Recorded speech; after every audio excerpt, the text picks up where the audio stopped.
हमनी के संस्कृति, हमनी के संस्कार सदा रहे हमनी के साथ। भारत के महान ग्रंथ और काव्य सब के संपूर्ण संकलन सब्सक्राइब करें तिलक। हाँ, मोक्ष प्राप्त करे के कला है और बहुत सहज कला है। मोक्ष की प्राप्ति और सहज। हाँ, शास्त्र के अनुसार मनुष्य जीवन के लक्ष्य ये चार पदार्थ के प्राप्त कईल है: धर्म, अर्थ, काम और मोक्ष।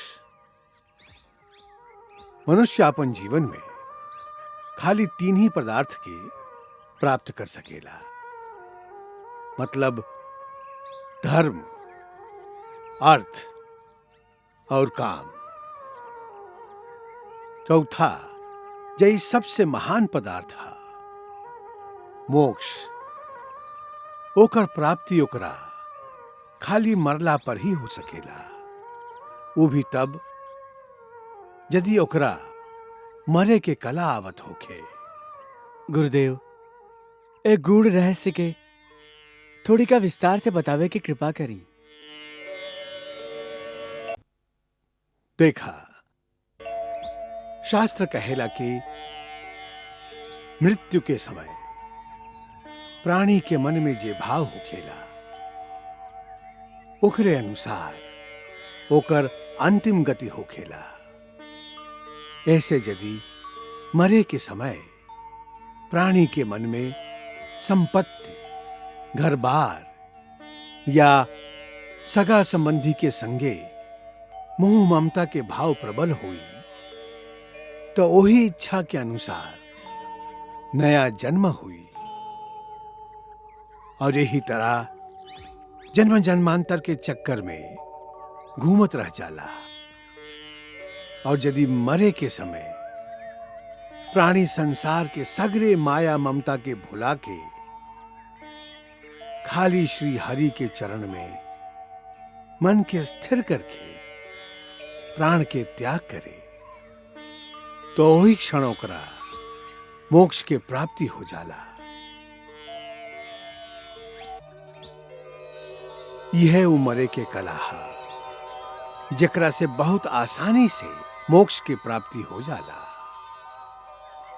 गुरुदेव, आप जौन कला के इतना सहज बतौली, वो कला इतना सहज नहीं खे। जौन प्राणी के मन आपन अहंकार के मद में चूर जीवन भर खाली सकाम कर्म में उलझल रही, ओकरा मृत्यु के समय अचानक श्री हरि की याद कैसे आई? ये बहुत कठिन है। तू ठीक ही कहला कि यदि जीवन भर प्राणी खाली सकाम कर्म में ही उलझल रही तो अंत समय में ओकरा श्री हरि के चरण के ध्यान कब्बो न आई। ऐसे ये आवश्यक है कि मनुष्य सगरे जीवन आपन दिनचर्या में हर दिन थोड़ी का देर खातिर बाकी सब काम भुला के केवल श्री हरि के स्मरण करे, उनका श्री चरण के ध्यान करे, उनकर लीला के गावल करे कि क्या तरह प्रभु आपन भक्त लोग के रक्षा और दुष्ट लोग के नाश करे खातिर बार बार धरती पर अवतार लेत रहेलन।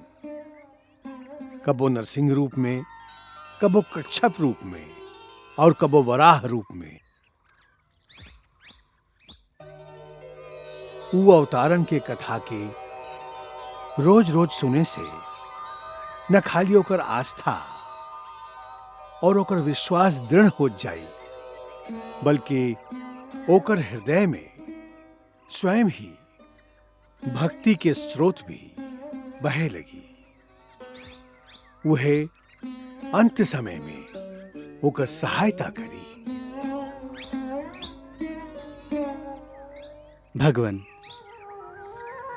यदि आप हमरा पर प्रसन्न हई तो हमके श्री हरि के वो अवतारन के वो कथा सुनावे के कृपा करी जिनका सुन के प्राणी भगवान के भक्ति में स्थिर हो जाला।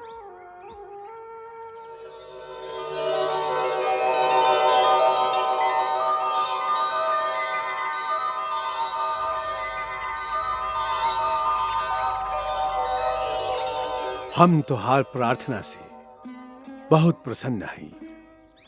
काहे कि भगवान के अवतार के कथा जितना बार धरती पर कहल और सुनल जाला उतना ही धरती के वातावरण शुद्ध और भक्तिमय हो जाला और ओकरा से सगरे प्राणियन के कल्याण होखेला।